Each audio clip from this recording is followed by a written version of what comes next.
es un hecho de paz y una oportunidad para que nuevas historias, otras historias, lleguen a los territorios más afectados por el conflicto armado y la inequidad en Colombia. Todas y todos podemos ayudar a que la paz se siga escribiendo en el Bajo Cauca, en el Catatumbo, en el Pacífico nariñense, en el Chocó y en el Guaviare. Territorios que sufren graves tragedias a causa de la violencia armada. Únete y dona un libro nuevo o en perfecto estado para que el poder transformador de la lectura llegue a los niños y niñas, jóvenes y adultos de las zonas que más lo necesitan.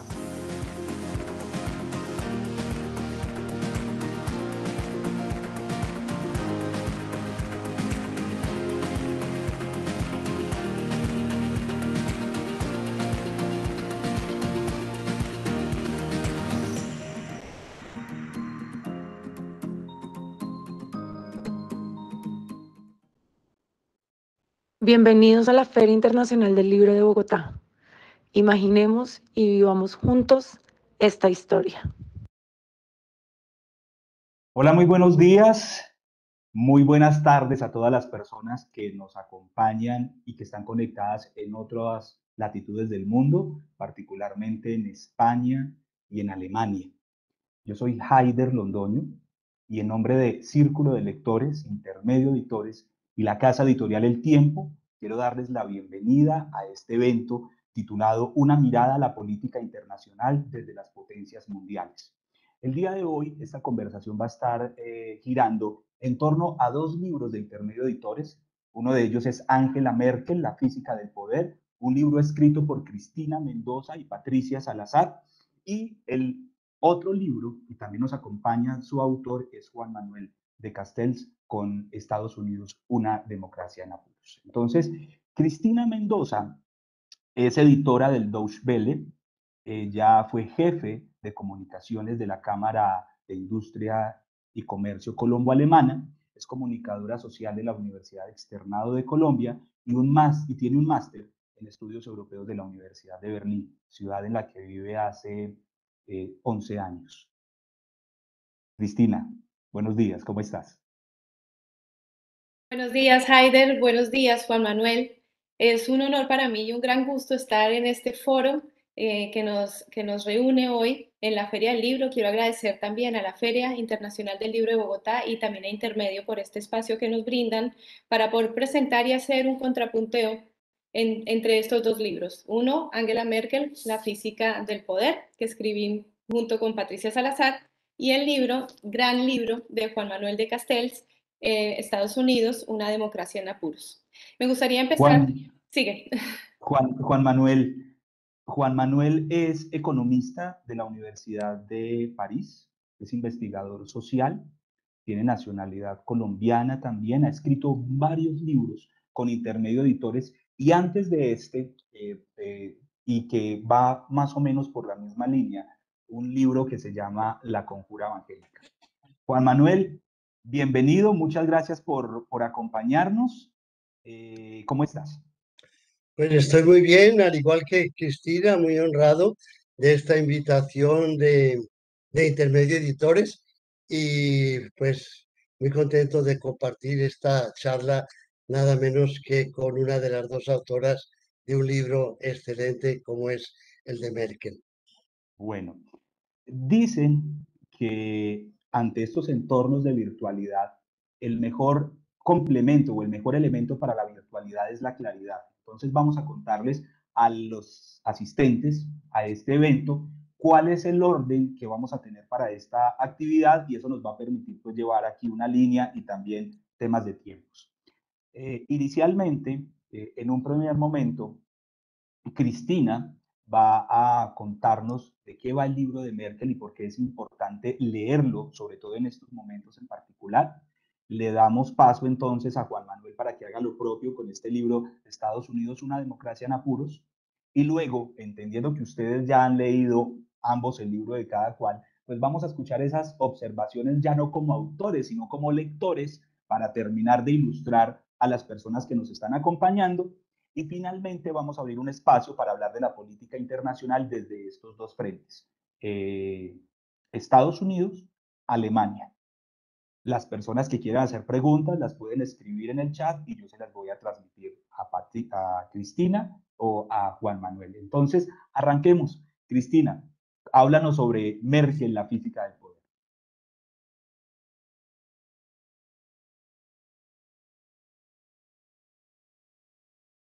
¿Tienes apagado el micrófono? Ya, ahora sí, no lo podía silenciar. Listo, Bueno, dale, otra tranquila. vez, muchas gracias. Quiero comenzar por una efeméride bastante importante aquí en Alemania y es que justamente ayer, el 13 de agosto, se cumplieron 60 años de la construcción del Muro de Berlín. Y justamente esta construcción del Muro de Berlín fue el primer recuerdo político que tuvo Angela Merkel, que es nuestra protagonista en la física del poder. ¿Por qué decidimos escribir este libro? Porque Angela Merkel ha sido desde hace 16 años la canciller jefa de gobierno de Alemania, pero hasta el momento en que nosotras decidimos empezar a investigar y escribir el libro, había en realidad era un vacío de información sobre quién era esta mujer, una científica que nació, si bien nació en Alemania Occidental, en Hamburgo, se trasladó a Alemania Oriental, construyeron el muro y pasó sus primeros 35 años bajo la cortina de hierro, siendo científica, físico-química. Una vez cayó el muro de Berlín, incursionó en la política y a partir de ese momento tuvo una carrera vertiginosa, impresionante en la historia contemporánea del mundo, convirtiéndola en la mujer más poderosa de Alemania, de Europa y también del mundo. Es una mujer que vale la pena analizarla desde muchos factores y aquí también entro un poco a hacer esa pequeña comparación también con el libro de Juan Manuel y es que Angela Merkel nos muestra un modelo de gobernanza y de liderazgo muy distinto al que vemos, por ejemplo, en países de América Latina y también de Estados Unidos. Pero también a partir de eso, en los 16 capítulos que tenemos en nuestro libro, contamos no solamente la vida de ella, sino también esta historia de Alemania que es tan rica y que también forjó a Angela Merkel en lo que es ella hoy. Estamos hablando no solamente de la construcción del muro, sino cómo era la vivencia, cómo era vivir, experimentar en la RDA, cómo era después de la caída del muro, cómo ella accedió a la política, cómo fue la primera parlamentaria más joven en acceder al Parlamento alemán y esas primeras veces de esta mujer, es decir, ella fue la primera presidenta del Partido Cristiano Demócrata y fue la primera canciller elegida en 2005 y a partir de ahí ha estado 16 años en el poder. Según la revista Forbes, es la mujer más poderosa en 14 ocasiones. Eso quiere decir no solamente por irrumpir en un mundo de hombres, sino también por hacerle un contrapeso y ser la antítesis en ese momento, en 2020, de Donald Trump. Es un libro que vale la pena porque va a mostrar esas 12 fórmulas del éxito que además nosotras mostramos en nuestro último anexo del libro, contando por qué Angela Merkel es como es y por qué reacciona ante el poder como reacciona. Y algo que es fundamental, y con esto quiero darle paso a Juan Manuel, es que para Angela Merkel gobernar significa servirle a su pueblo.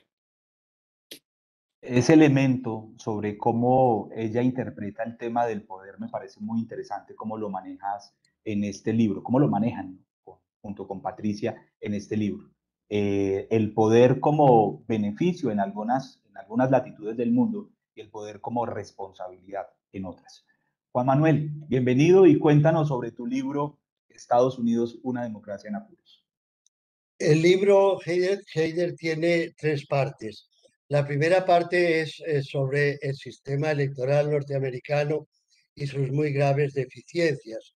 La primera de ellas es el hecho de que no existe una autoridad central federal que dictamine, como ocurre en muchos países, muy rápidamente quién es el ganador de las elecciones. Y eso obliga a un espacio de más de 2 meses entre que se vota y que se certifica al nuevo presidente. Y en esos más de 2 meses, un presidente como Trump puede tratar con todas las mentiras del mundo de convencer a sus gentes de que ha habido un fraude y a tratar de que la gente en un golpe de Estado tome el Capitolio para intentar evadir la certificación del nuevo presidente. Esa es una primera deficiencia muy grave. La segunda es la parte de un hombre un voto. En todas las democracias se supone que cada voto vale igual. En Estados Unidos no, en Estados Unidos hay votos y votos. Según donde usted vote, su voto vale más. Un estado en Vermont, un voto en el estado de Vermont vale 70 veces más, cuenta 70 veces más que un voto en California, lo cual permite que a menudo quien ha sacado menos votos sea presidente, como ocurrió con Trump, que sacó casi 3 millones de votos menos que Hillary, o con el mismo Bush, que perdió en realidad las elecciones contra Gore. La tercera grave deficiencia es que desde el 2013 en Estados Unidos no hay límites para el dinero, los recursos que las grandes corporaciones quieren gastar en las campañas, que llega a los 10 y a los 14.000 millones de dólares. Entonces, hay muchos congresistas financiados por una corporación que se van a comportar después como un empleado de esa corporación, no como un representante del interés de quienes lo han votado, lo cual es obviamente aberrante. Y quizá la cuarta parte es, el cuarto tema aquí es que los estados, sobre todo republicanos y del sur, están llenos de trampas para que las minorías étnicas, negros, latinos, asiáticos o indígenas, o no puedan votar o se les dificulte el voto, porque esas minorías normalmente votan por los demócratas. Hay otros temas en esa parte del sistema electoral, pero básicamente se trata de eso. Y obviamente todos los académicos norteamericanos que estudian el tema dicen, esto es aberrante, esto hay que cambiarlo. Pero para cambiarlo la Constitución exigiría que el Partido Republicano y el Demócrata se pongan de acuerdo. Y eso hoy día es imposible. Y es imposible por el segundo tema, el tema de la hiperpolarización o suma de polarizaciones. Estados Unidos es un país con una polarización política. Entre republicanos y demócratas hay percepciones muy distintas de si hay que apoyar a los pobres para que sean menos pobres o a los ricos para que sean más ricos, si hay que aumentar la política de bienestar social o hay que reducir los gastos en asistencia pública, si hay que controlar las emisiones de CO2 y la polución o no hay que hacerlo. Diferencias enormes en la parte política, pero además la polarización también es racial. Al Partido Republicano lo apoya básicamente los blancos no latinos, que en buena parte son supremacistas, o sea, que creen que Estados Unidos fue creado por Dios como un país blanco y cristiano y debe permanecer así por los siglos de los siglos. Mientras que el Partido Demócrata es un partido que abraza la diversidad, al que votan principalmente todas las minorías étnicas, además de la población LGTBI, además de las mujeres que votan más por los demócratas y por toda la gente que se ha sentido en alguna forma excluida del progreso del país. La tercera polarización es la polarización geográfica. Recuerden que Estados Unidos votan por los republicanos en el sur del país y en la parte del Midwest, la parte central más pobre y más rural, y por los demócratas votan en California y en la costa, en la otra costa, la costa nordeste. Entonces, si le agregamos a eso la polarización religiosa, los republicanos tienen su gran base en el protestantismo fundamentalista que se llama evangélico y los demócratas tienen más diversidad. Hay gente protestantes liberales, católicos liberales, gente sin afiliación religiosa que vota demócrata. Entonces, pues si unimos las cuatro polarizaciones, tenemos una hiperpolarización que pone al país en la situación que un congresista definió en una forma muy sencilla. Mitt Romney dijo, somos en realidad dos países obligados a compartir un territorio, pero que en el fondo nos odiamos. Y la tercera parte es el futuro a raíz de las proyecciones demográficas. El último censo, el del 2020, nos muestra que en los últimos 10 años los blancos no latinos han disminuido y todas las minorías étnicas han aumentado fuertemente su participación en la población total, lo que quiere decir que en unos 20 años Estados Unidos va a ser un país donde los negros, los latinos, los asiáticos, los indígenas serán una mayoría y los blancos serán una minoría. Y eso es inaceptable. para el casi 40% de la población que apoya a Trump y que están creando cualquier cantidad de grupos violentos para impedirlo. Ese es el Así resumen es. de los temas del libro. Muy interesante, muy interesante. Muchísimas gracias, Juan Manuel. Ya cada uno de los autores, tanto Cristina como Juan Manuel, hizo la presentación de su libro. Por un lado, Juan Manuel acaba de hablar de Estados Unidos, una democracia en apuros, y Cristina previamente había hablado de Angela Merkel, la física del poder. Ahora vamos a hacer referencia cruzada. Cristina nos va a contar qué elementos interesantes recomendado como lectora del libro para todas las personas que nos están escuchando y nos están viendo en este momento. Y a su vez Juan Manuel va a hacer lo mismo. ¿Por qué es importante leer estos dos libros en este preciso momento? Cristina. Gracias, Haider. Debo decir que cuando me leí tu libro, Juan Manuel, fue para mí como una clase magistral en términos de política internacional y también política interna estadounidense. Como explicas el sistema electoral, los diferentes cuatro jinetes que mencionas tú en el libro, ¿no? Esa hiperpolarización política, racial, religiosa y también geográfica en realidad a mí me generan muchas dudas sobre el futuro de ese país y esa potencia a nivel geopolítico y a nivel internacional. Pero aparte de eso, también quisiera decir que como lectora me deja varias enseñanzas sobre el peligro de esa gran intervención de la religión en la política y que se ve también se ve reflejado en el Congreso de Estados Unidos. Tú decías muy bien que la afiliación, en el libro decías que la afiliación religiosa en el Congreso no representa la afiliación religiosa de la población, ¿no? Dices que 24%, si no estoy mal, un cuarto de la población no tiene una afiliación religiosa y decías que población estadounidense y un 88% de los congresistas sí tienen una afiliación religiosa. Me llama muchísimo la atención porque comparándolo con el sistema parlamentario alemán, la democracia parlamentaria alemán, tiene una grande división, una división muy, muy clara entre la política y la religión. Y eso se ve muy claro porque aunque Alemania es un país que tiene muchísima polarización, causada también a raíz de la entrada de más de 1 millón de refugiados a partir del 2015, perdón, sí me genera muchas dudas también sobre qué va a pasar, digamos, con otros países como Brasil, por ejemplo, porque estamos viendo que el presidente Jair Bolsonaro está siguiendo casi que el mismo rumbo y la misma senda de lo que hizo Donald Trump. Y lo describes bastante bien en el libro. Entonces, una de las preguntas que yo quisiera hacerte es si realmente, porque además lo pones en un escenario bastante fatídico de alguna manera, ¿no? Y es como esta polarización que se vive en Estados Unidos puede llevar a una guerra civil. ¿Tú crees que realmente habría una guerra civil en términos de polarización en Estados Unidos?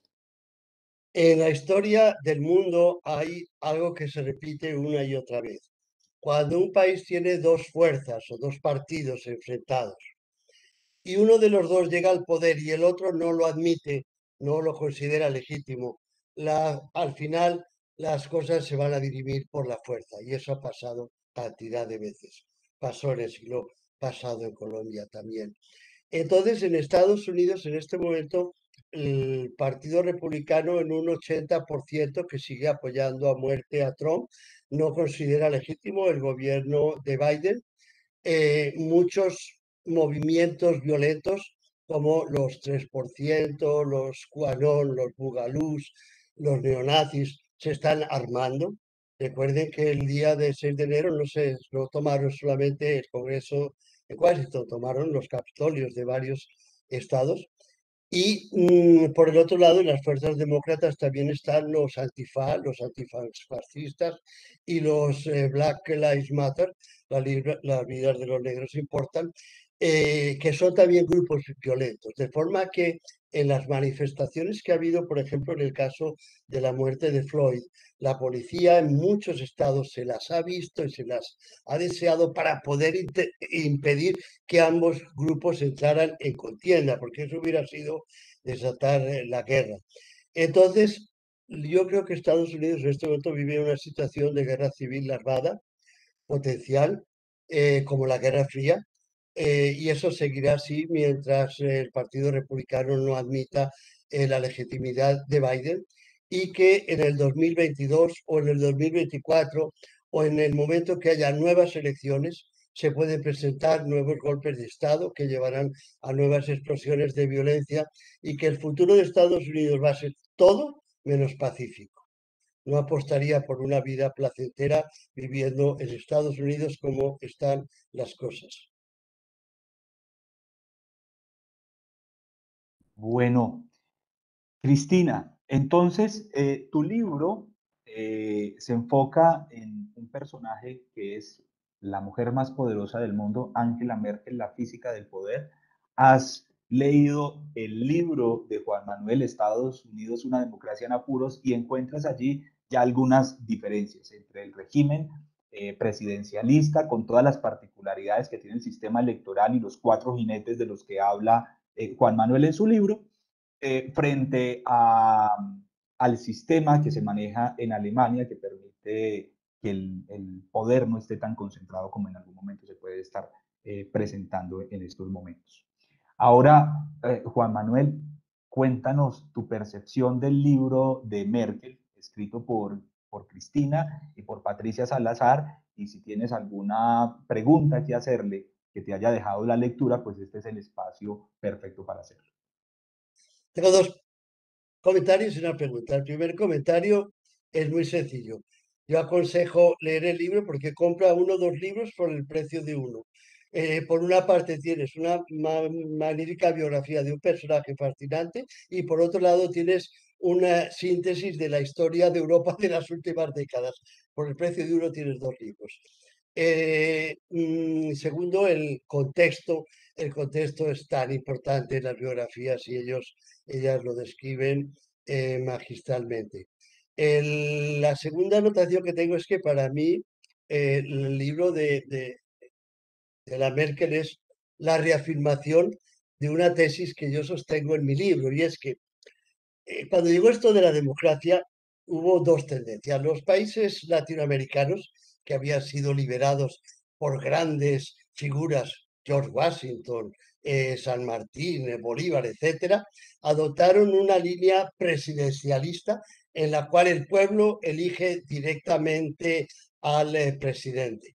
Y el presidente es presidente, jefe de Estado, jefe de gobierno, comandante, jefe, etcétera. Y Europa se fue por una línea de democracias parlamentarias, en donde al presidente no lo elige la gente, al presidente de gobierno lo eligen los parlamentos y como nadie tiene mayoría, tienen que negociar, tienen que llegar a acuerdos. Creo que hoy día está claro que la democracia parlamentaria ha dado lugar a países más estables políticamente, como lo prueba el libro de la Merkel, porque de los 4 mandatos de la Merkel, tres los ha gobernado junto con la oposición de izquierdas contra el Partido Socialdemócrata.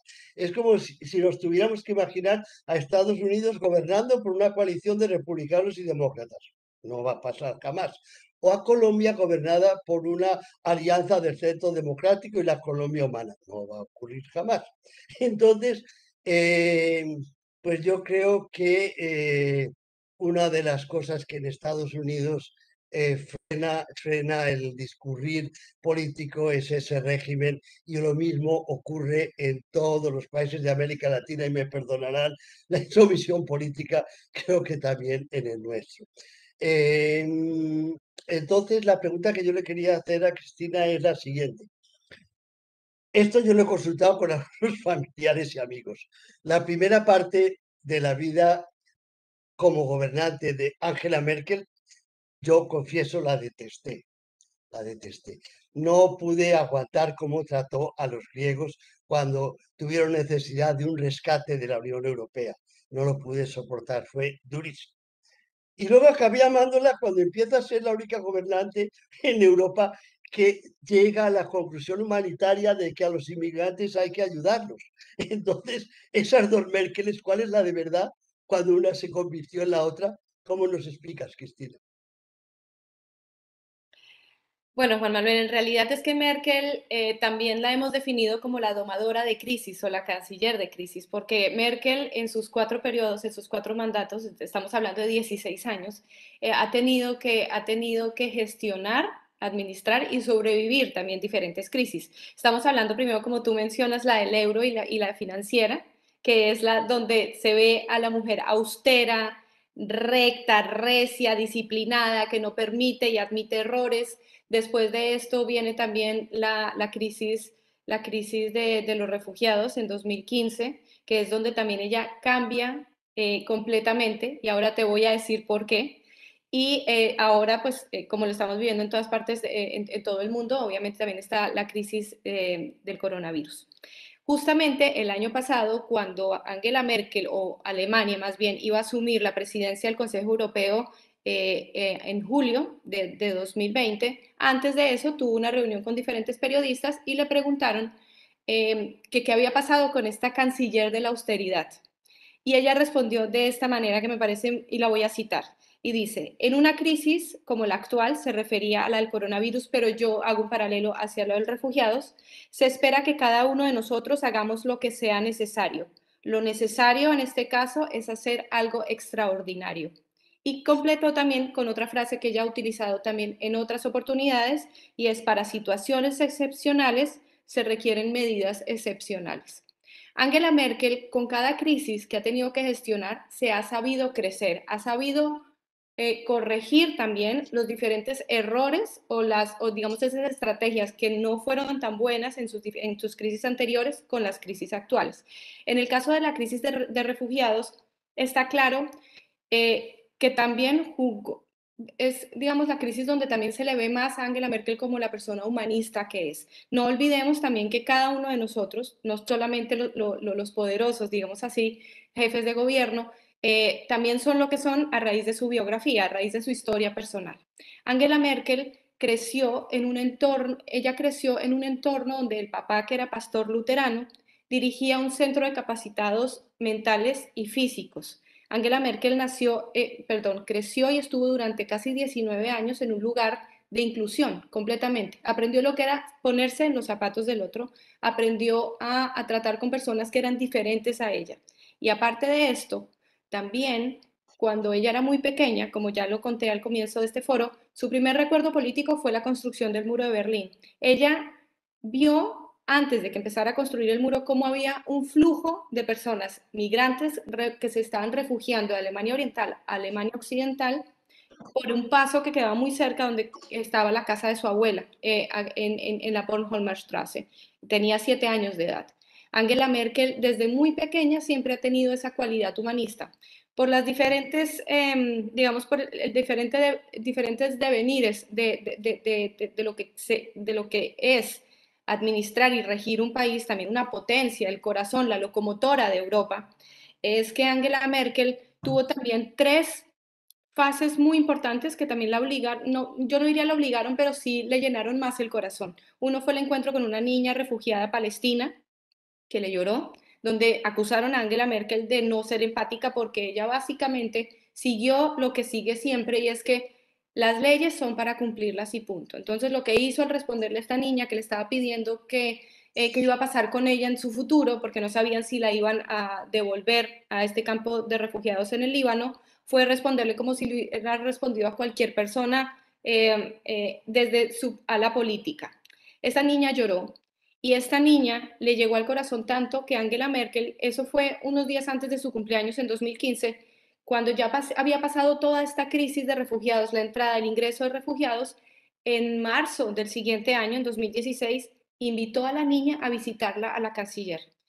Si no hubiera tenido tanta trascendencia personal para la canciller Angela Merkel, el encuentro con esta niña, no la hubiera invitado a visitarla simplemente a la Cancillería. ¿Y qué hicieron? Un encuentro donde la niña, yo la entrevisté, tomaron chocolate caliente, donde ella le llevó unos tulipanes que compró en la estación de trenes, donde le mostraron la oficina, porque la niña decía que Angela Merkel tenía una oficina llena de regalos, como que todos, el rey de Arabia Saudita, el presidente Obama, todos le habían dado muchos regalos a Angela Merkel.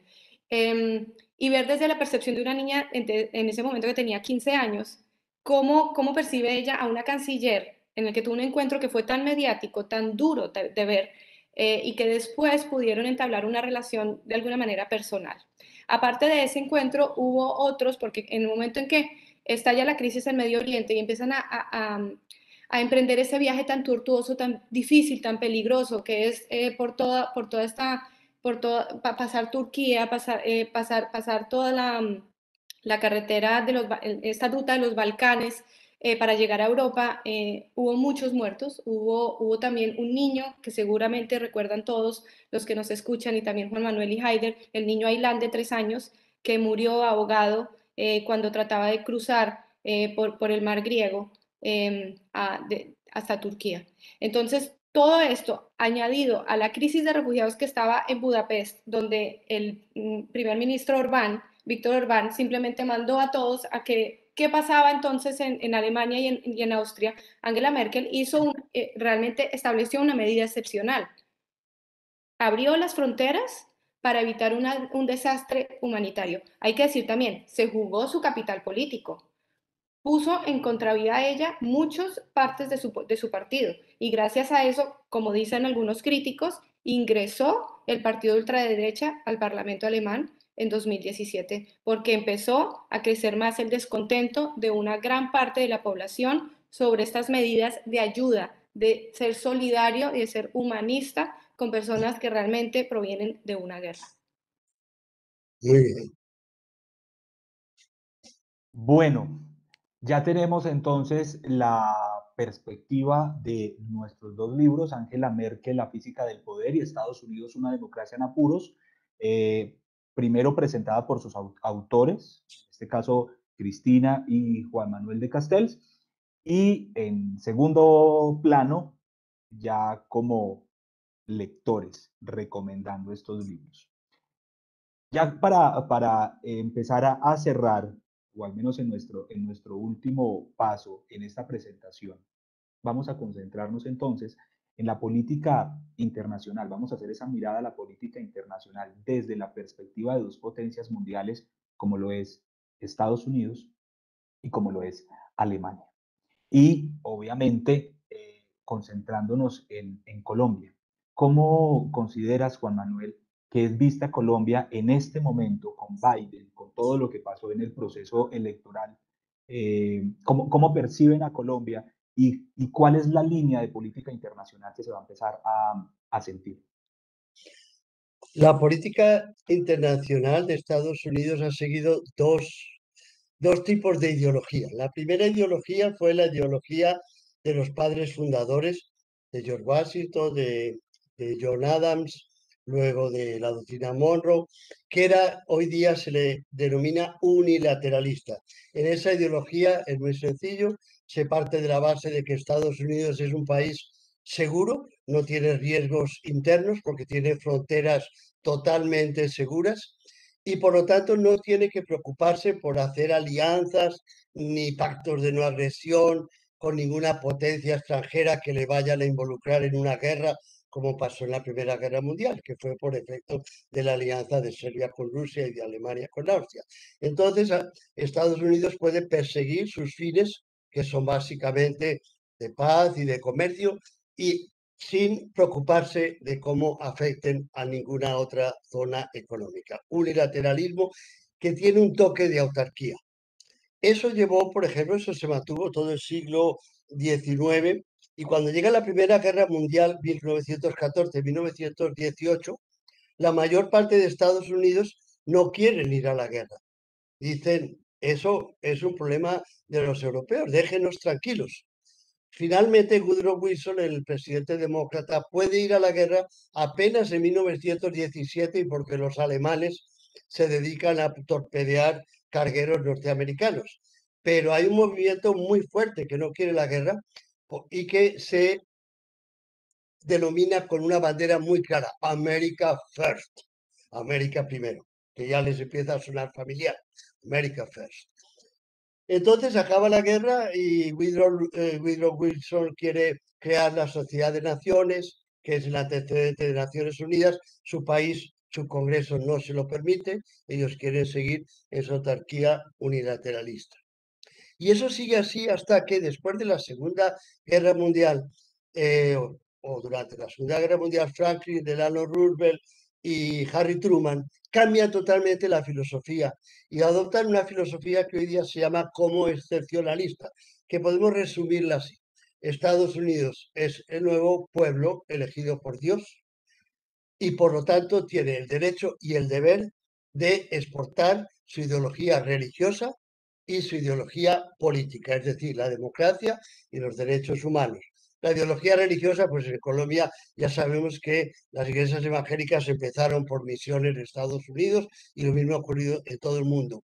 Y el tema de la democracia era muy sencillo. Ellos llegaron a la conclusión de que si no se crean instituciones internacionales como Bretton Woods, el Banco Mundial, el FMI, el Plan Marshall, etcétera, etcétera, pues en un mundo pobre a Estados Unidos no le va a ir bien. Estados Unidos tiene que hacer que el mundo también progrese mediante las instituciones adecuadas y eso es lo que crea Estados Unidos.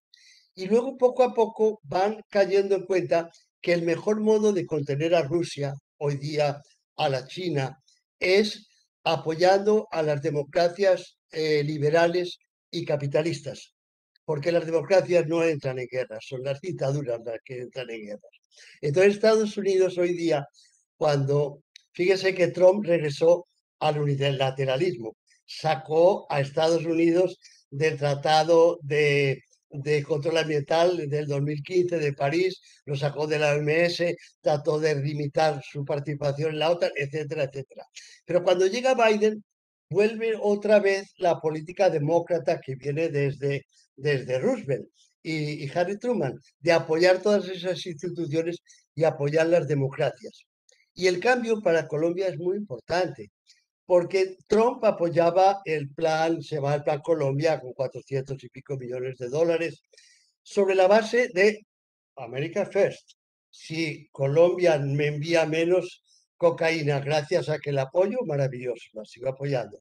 Pero era por los intereses de Estados Unidos. Con el Partido Demócrata en el poder es otro cuento completamente distinto. Biden llega y dice, voy a aumentar en 8% el presupuesto de ayuda a Colombia. Y el Comité de Apropiaciones de la Cámara le dice, sí, pero siempre y cuando la Secretaría de Estado nos certifique que Colombia está haciendo progresos en la justicia en el caso de los falsos positivos, el control de los asesinatos de líderes sociales, de guerrilleros reinsertados, etcétera, etcétera. En la violencia policial, también son muy claros en eso. Y entonces la idea es que el Comité de Apropiaciones, que es el que debe liberar los fondos, los va a liberar en función y más importante todavía, que se cumpla el acuerdo de paz con las FARC. Entonces, van a liberar los recursos para Colombia, que son muy importantes para el presupuesto nacional, en función del progreso que haga el país en esos temas de derechos humanos y de democracia de aquí al futuro.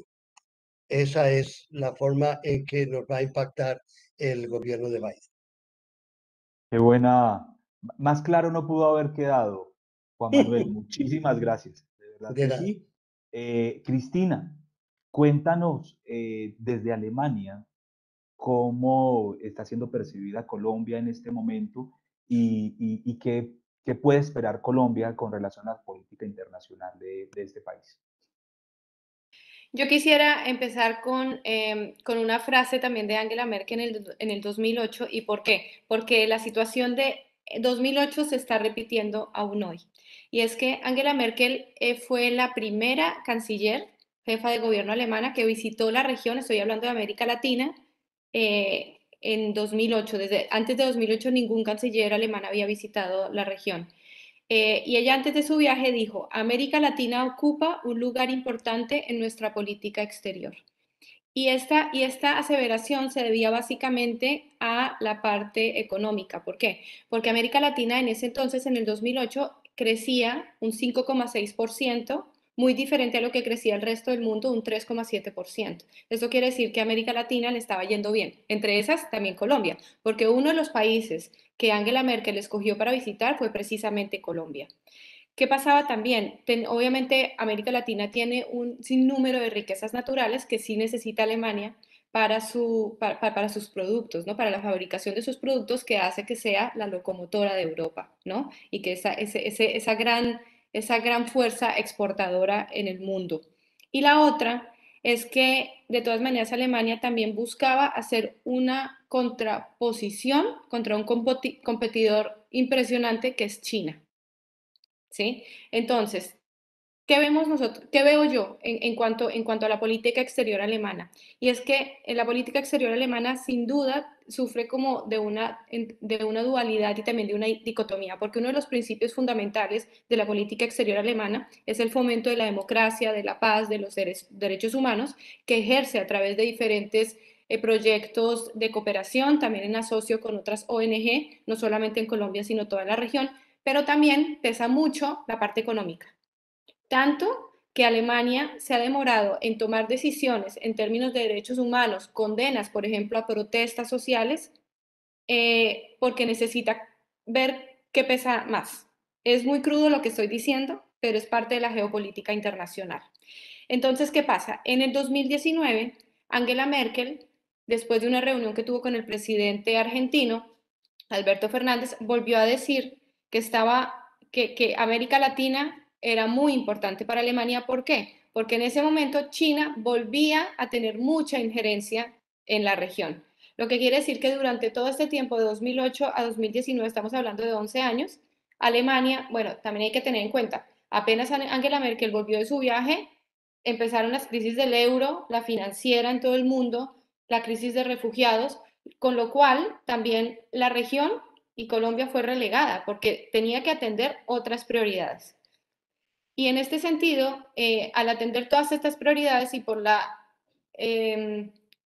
esta geografía a la que tenemos que tener en cuenta, como decimos muy coloquialmente, saltar el charco, ¿no? O sea, no es como Estados Unidos hacia Colombia, sino estamos muy lejos. América Latina queda muy lejos y Colombia queda muy lejos de Alemania. Entonces, en este caso, sí interesa la parte económica, hacen ese contrapeso con derechos humanos. ¿Y qué va a pasar ahora? Bueno, se me olvidó contar algo también, y es que desde el 2013 se estableció un programa que se llama el Programa América, que ha ayudado mucho a que todos los diplomáticos que se dirigen a la región tengan un profundo conocimiento del país al que se dirigen, cosa que antes del 2013 no ocurría. Y lo vemos, por ejemplo, con el embajador alemán en Colombia. El embajador alemán en Colombia es un profundo conocedor de la realidad colombiana. Y esto es gracias a este programa América y la formación con diferentes asesores sobre lo que pasa en el país. Antes no sucedía esto, sabían, pero no tanto a profundidad como ahora. Y este programa América trata de hacer ese contrapeso entre el interés económico con el interés y el fomento de los derechos humanos. Entonces, tienen diferentes proyectos, entre esos apoyar a mujeres, también víctimas del conflicto armado, entre también otros proyectos muy importantes. Yo quisiera también decir algo con respecto a Estados Unidos, y es que si comparamos cómo es la política exterior de Estados Unidos hacia Colombia y la política exterior alemana hacia Colombia, es que hay que tener en cuenta algo, y es que Alemania nunca va a salir a declarar algo sobre América Latina sin que lo haga primero Estados Unidos, porque es consciente del compromiso y de la importancia que implica la región para Estados Unidos, más allá de toda la crisis y el flujo migratorio, cosa que no hace, digamos, Alemania. Alemania siempre espera a la reacción inmediata que sí tiene Estados Unidos, y lo vemos también con las sanciones a Rusia, con las sanciones a Ucrania, con las sanciones a Bielorrusia. Está clarísimo que espera un poco, como dice un gran amigo mío, un patrón de pruebas de lo que va a hacer Estados Unidos para que Alemania pueda reaccionar. La doctrina Monroe. Exactamente, sí. Y bueno, ¿qué va a pasar ahora? Hay que esperar también las elecciones, pero me imagino que tu pregunta también se refiere a eso, Haider. Sí, precisamente mi pregunta está enfocada en ese tema y además me parece muy particular y es otro contraste de ambos libros, tanto el de Merkel como el libro de Estados Unidos, una democracia en apuros, ¿sí? todo el tiempo que lleva Angela Merkel gobernando y quiere entregar el poder versus una democracia en apuros, porque bajo un régimen presidencialista alguien deseaba perpetuarse en el poder. Esa precisamente era una de las observaciones que tenía después de haber leído ambos libros. Quiero hacerle una pregunta a ambos, ya nos quedan pocos minutos, y, y está relacionada con la política internacional frente a todo lo que está pasando en este momento con el coronavirus, con las nuevas variantes, con los picos y con las decisiones que cada país está tomando de volverse a cerrar y se empieza nuevamente a perfilar cierto aire nacionalista que, bueno, nos trae unos recuerdos terribles. ¿Qué perciben ustedes de Alemania y de los Estados Unidos? Juan Manuel. El tema del coronavirus en Estados Unidos es terrible porque para llegar a la inmunidad de rebaño se necesita romper la barrera que tiene un 30% de la población que rechaza las vacunas y las rechaza principalmente por razones religiosas. Y los pastores evangélicos desde su púlpito piden a la gente que no se vacune. No entraré en las razones religiosas, pero la cosa llega como cuando uno dice evangélicos, dice Partido Republicano. La cosa llega a esto que me acaban de comentar ayer amigos en Miami, que está sucediendo en la Florida. El gobernador DeSantis mandó a abrir las escuelas. Los profesores, los maestros dijeron, ok, vamos a las escuelas con tapabocas. Y el gobernador les dijo, prohibido llevar tapabocas a las escuelas, porque DeSantis es lo más ultra conservador que hay. El gobierno, hablando de guerra civil, el gobierno federal entonces les dijo a los maestros y los profesores de la Florida, vayan ustedes a las escuelas con tapabocas, que si el gobernador les echa, nosotros les pagaremos el sueldo y se lo deduciremos de las transferencias al estado de Florida. Eso es guerra civil. Y eso es el tema del coronavirus, porque en cualquier tema que toquemos vamos a encontrar algo que es impresionantemente hostil entre ambas comunidades y obviamente que el tema del coronavirus no se escapa a ello. Bueno, y Cristina, ¿cómo percibes el tema en Alemania? Bueno, Alemania tiene elecciones el próximo 26 de septiembre. Y en este caso, obviamente las campañas electorales son muy distintas a las que vemos en Estados Unidos y las que vemos también en Colombia. Pero lo que sí está claro es que obviamente el coronavirus es uno de los temas de campaña, pero pasa también algo, y es que si bien Angela Merkel desde que empezó, digamos que Angela Merkel fue una de las dirigentes que fue más rápida en contener la primera ola de coronavirus en el mundo. Salió muchas veces, a diferencia de las otras crisis, fue mucho más explicativa, mucho más pedagógica, más comunicativa, es científica, entonces obviamente explicaba por qué desde la ciencia estaba clarísimo qué pasaba con el coronavirus, todas estas cifras exponenciales, la tasa de contagio, la tasa de incidencia y demás.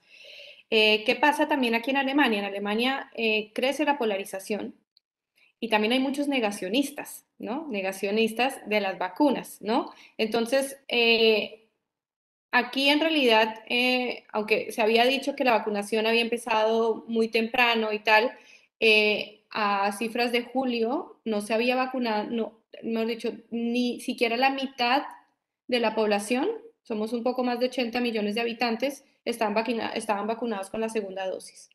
Y aquí, como también es un sistema federal, no hay que olvidar que Alemania no es centralista, es federal, entonces cada Bundesland, cada estado, cada estado federal decide las reglas con respecto al coronavirus. Entonces dependiendo de los diferentes gobiernos regionales y de las tasas de incidencia, hay diferentes reglas.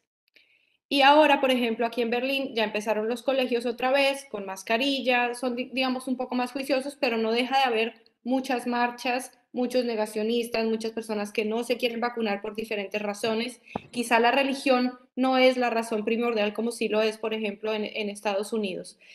Pero habrá que ver qué pasa también con las elecciones, habrá que ver qué porcentaje adquiere el partido de ultraderecha Alternativa para Alemania, que ingresó desde 2017 en el Parlamento. Hay que ver también qué tipo de coalición se entabla, dependiendo de las diferentes fuerzas. Si ha de ser la misma que ahora, estamos hablando de la Unión Conservadora con los socialdemócratas, es muy probable que siga todo igual. Lo que sí hay que tener en cuenta es que de todas maneras Alemania ha ayudado mucho a Colombia en términos de ayuda al coronavirus, y eso va a seguir. O sea, la universidad, la clínica, el Hospital Charité, que es uno de investigativos muy importantes acá en Alemania, manda expertos constantemente a Colombia y también a Ecuador.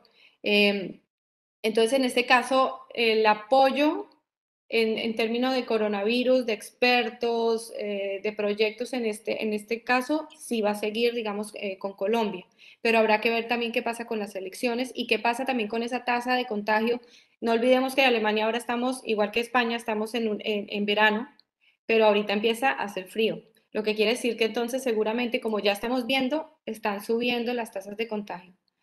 Entonces, habrá que ver, yo no soy por naturaleza pesimista, tiendo a ser más optimista, real, pero está claro que yo creo que vamos a tener que volver a las cuarentenas, vamos a tener que volver a los confinamientos, hasta que no llegue a esta inmunidad de rebaño de la que habla Juan Manuel, y a ver qué pasa también en términos de medio ambiente, que es otro de los temas primordiales de las elecciones aquí en Alemania, esa lucha contra el cambio climático, en el cual sí Alemania va a ser abanderada y protagonista a nivel internacional.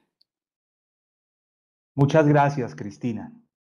Bueno, ya estamos llegando al final de este conversatorio que giró en torno al libro Angela Merkel, La física del poder, escrito por Cristina Mendoza y Patricia Salazar, y Estados Unidos, una democracia en apuros, escrito por Juan Manuel de Castells. Fundamentales para entender todo lo que está pasando en el nivel político a nivel mundial. Quiero darles espacio, ya muy corto. Estamos ya, revisen sus relojes para que nos den unas últimas palabras y aprovechamos también para irnos despidiendo. Bueno, Cristina. Juan Manuel, a mí me llama mucho la atención la propuesta que tú haces en tu libro, sabiendo que además es una propuesta difícil de realizar, y es este cambio de sistema electoral en Estados Unidos, donde es casi improbable que suceda. ¿Qué otro escenario puedes plantear tú? De pronto estás trabajando en otro libro al respecto. ¿Qué otro escenario puedes plantear tú para pensar que Estados Unidos cambia, digamos, genere un cambio en términos del bipartidismo tan fuerte que existe? Desgraciadamente es una cosa muy triste la cantidad de gente que en las academias ha propuesto alternativas. Pero como decía antes, pues el sistema constitucional obliga a 3/5 de los congresistas y luego ratificación por 4/5 de los estados. Eso solo se puede dar el día que hubiera una inmensa mayoría de un partido u otro. La mayoría del país es demócrata. Los republicanos no llegan a más del 40%, solo que el sistema electoral les hace verse más grandes de lo que son. Entonces, si las tendencias demográficas ayudaran a lo mejor en 30, 40 años, la gente diría, el Partido Republicano de Trump, ¿qué era eso? Y dice, todos seremos demócratas, pero eso es muy a largo plazo. O sea, yo creo que antes de 30, 40 años no hay ninguna posibilidad, y la habrá el día que la influencia del Partido Republicano dominado por Trump se reduzca tremendamente, lo cual no es imposible. O sea, nadie puede evitar que algún día a la gente se le caiga la venda de los ojos y digan, hombre, este no era el enviado de Dios, porque ellos creen que es el enviado de Dios, Trump. Este era el enviado del diablo, no nos confundamos. Si eso ocurriera, habría alguna solución. No la va a haber a corto plazo, desgraciadamente. Bueno, Juan, muchísimas gracias por acompañarnos. No sé si tengas algo que acotar a modo también de ir cerrando. No, lo único nuevamente expresar mi agradecimiento a Cristina por estar conmigo en esta entrevista, a ti por moderarla, al editor por darnos esta posibilidad y bueno, que se repita en el futuro. Claro que sí, sobre todo por los temas que se vienen en Alemania. Va a ser muy interesante tener esta conversación desde la perspectiva de lo que fue el cambio de mando a comienzos de este año versus el cambio de mando que se va a dar en Alemania luego de que una mujer ha tenido el gobierno durante tantos años. Muchas gracias, Juan Manuel, por estar aquí. De verdad, muchas gracias por tus libros. La verdad es que nos ilustran mucho y son muy oportunos en este momento. Eso es lo que siempre buscamos en Intermedio, entregar libros de coyuntura que nos entiendan, nos inviten y nos sirvan de herramienta para entender el contexto actual del país y también del mundo. Cristina, muchísimas gracias por estar aquí, muchísimas gracias de verdad por tu libro. Ya tuve la oportunidad de decirte cuánto me gustó. A Juan Manuel ya se lo había dicho en una presentación previa que habíamos tenido, pero contigo no había tenido la posibilidad. Y hay algo, quiero aprovechar aquí para mencionar lo que me parece muy particular de tu libro, y es que no es una traducción de una biografía, que es lo que normalmente encontramos en el mercado. Es una biografía escrita, la biografía de la mujer más poderosa del mundo, pero vista desde la perspectiva de dos mujeres colombianas que hacen una biografía fantástica. Y lo que dice Juan Manuel, dos libros en uno. Conocer la biografía de ella, pero también conocer la historia contemporánea, no solo de Alemania, sino también de Europa. Cristina, muchísimas gracias. A ti, Haider, muchísimas gracias por esas Gracias, palabras. Juan Manuel, muchas gracias a lo ti. Un mismo. honor, de verdad, participar en este foro contigo. Lo mismo. Gracias. Bueno, y yo creo que ese espacio, Cristina, Juan Manuel, debemos ponerlo en adelante. Empezar a poner en el radar qué conversación vamos a tener cuando surta el cambio de gobierno en Alemania. Lo que pasa es que todavía no sabemos, ¿cierto, Cristina? El tema todavía está allí como en Hay que esperar hasta cuando se forme la coalición de gobierno y entonces Angela Merkel entraría como canciller interina hasta que se forme gobierno. No olvidemos que en 2017 duraron 6 meses para formar una coalición de gobierno, o sea que tendremos todavía un poquito más a Merkel, pero sin duda nos hará muchísima falta. Entonces, esta conversación queda pendiente para que la sostengamos nuevamente. Muchísimas gracias a todos. Esta ha sido una presentación en el marco de la Feria del Libro, una mirada a la política internacional desde las potencias mundiales. Cristina Mendoza, Juan Manuel de Castells, mi nombre Haider Londoño y en nombre de Círculo de Lectores, Intermedio Editores y la Casa Editorial El Tiempo, muchísimas gracias.